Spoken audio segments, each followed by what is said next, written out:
কোন অমুসলিম, কোন ইসলাম বিদ্বেষী, মুসলিমদের প্রতি বিদ্বেষাকে এরকম কোন ইতিহাসের রচয়িতা, ইতিহাসের এমন কোন একটা কথা বের করতে কেউ পারে নাই, পারবে না, যে মুহাম্মদ সাল্লাল্লাহু আলাইহি সাল্লামের জীবনে কখনো এরকম ডিপ্রেশন, এরকম হতাশার মধ্যে এক সেকেন্ডের জন্য কেউ তাকে দেখেছে। জীবনের এত হতাশার মধ্যে একটা মানুষ এমন ভাবে চলেছেন, যার সাথে কথা বলেছেন মুস্কি হাসে কথা বলেছেন। প্রত্যেকটা লোক মনে করতো উনি আমাকে সবচেয়ে বেশি ভালোবাসেন, সবাইকে খুব আপন করে নিতে পারতেন। এত বাধার মধ্যে, এত বিপত্তির মধ্যে, খেজুর পাতার বিছানার মধ্যে শুয়ে পেট ভরে কোনোদিন একটি বেলার জন্য উদরপূর্ণ করে খাবার খাওয়ার সুযোগ পান নাই। ক্ষুধার কারণে পেটে পাথর বাঁধতে হয়েছে এবং একের পর এক বাধা বিপত্তির মুখে পড়তে হয়েছে। গর্তে, গুহায়, হেরা গুহাতে, গাড়ে শহরে পালিয়ে আশ্রয় নিতে হয়েছে, শত্রুর মোকাবেলা করতে হয়েছে।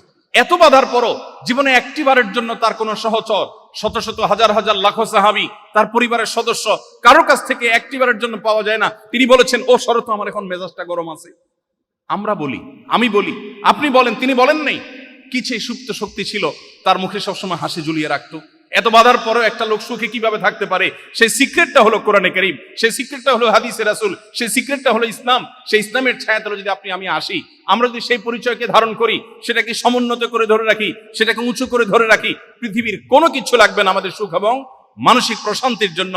নবীজি সাল্লাল্লাহু আলাইহি ওয়াসাল্লাম সেই জন্য বলেছেন,